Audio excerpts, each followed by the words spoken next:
নাজানো কেতিয়া ৰূপিত হৈছে মোৰ ভালপোৱাৰ অস্তিত্বত তোমাৰ প্ৰথমটি কণিকা।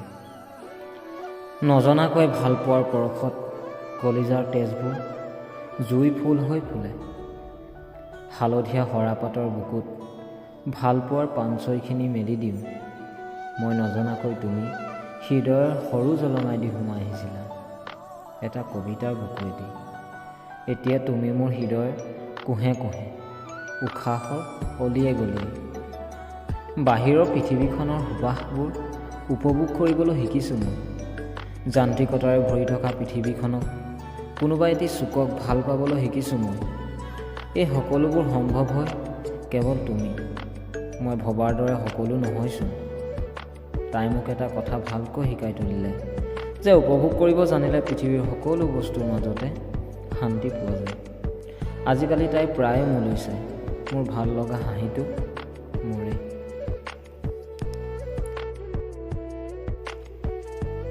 এনে লাগিছে যে একো শব্দ নোহোৱাকৈ হৃদয়ে হৃদয়ে মোৰ অনুভৱবোৰ তাই আগে আগে যোৱাত তাইৰ পাছে পাছে তাইৰ বান্ধৱীজনীয়ে চিঞৰি মাতিছে, পাহি পাহি। মানে তাইৰ নাম আজি মই জানিব পাৰিলোঁ। মোৰ হৃদয়ত স্থান লোৱা প্ৰেয়সীজনীৰ নাম পাহি। বাহ, কি যে শান্তি পাইছে মনটোৱে।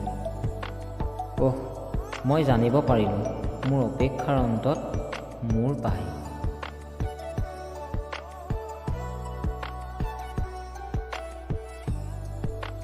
মই দেখোন মোৰ জীৱনটোত বেলেগকৈ উপভোগ কৰিবলৈ শিকিছোঁ।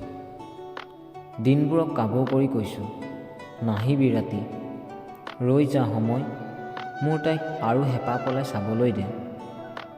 তাইৰ চকুত মোক নতুন ৰূপত চাবলৈ দে। চিঞৰি চিঞৰি ক'বলৈ মন গৈছে, অ' পৃথিৱীত থকা সকলো মানুহ, প্ৰেম উপভোগ কৰিবলৈ শিকা। প্ৰেম বহুত শক্তিশালী। প্ৰেম এক স্বৰ্গীয় অনুভূতি।